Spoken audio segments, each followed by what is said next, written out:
I am going to propose that this magnificent spider here, called Mama, which means mother, is in our collective unconscious because it existed in Atlantis.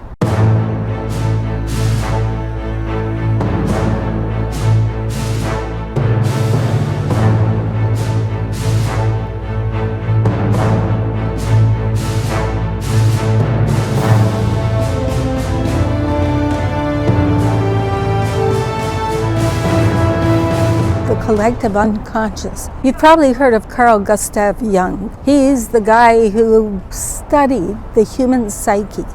He went deeply into people's dreams. And what he found out was that it didn't matter if you were from this race or that race or this culture or that culture, but people have sort of a collective psyche, the collective unconscious.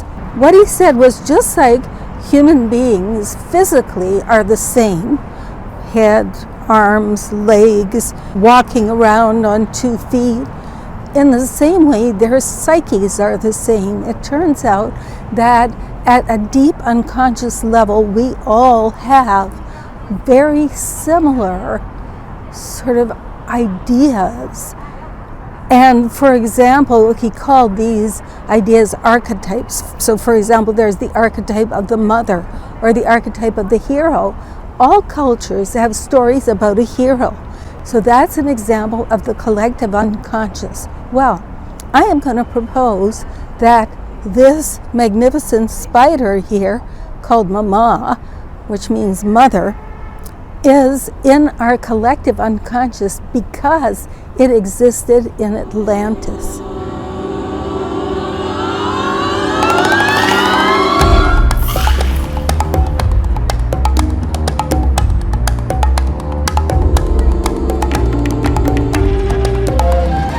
In Atlantis, I worked under a huge spider, just like this one.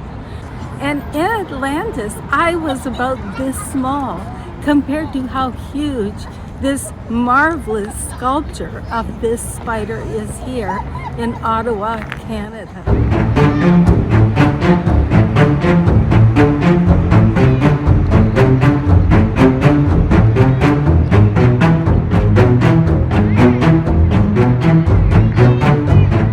Hello, you magnificent eternal light being in a human body.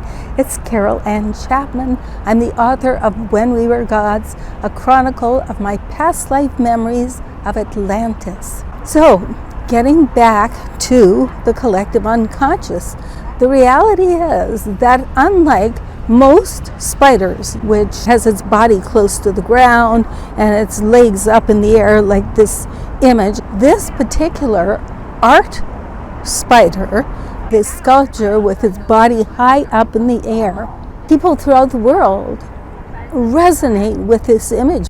And in fact, it's not only here in the capital of Canada, Ottawa, but there's one at the Tate Museum in England, one at the Guggenheim Bilbao in Spain, there's one in South Korea, in Qatar.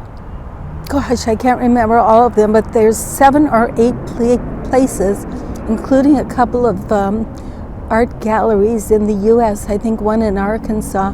In any case, also there is a traveling exhibit of this spider, and it's been in many, many, many places throughout the world.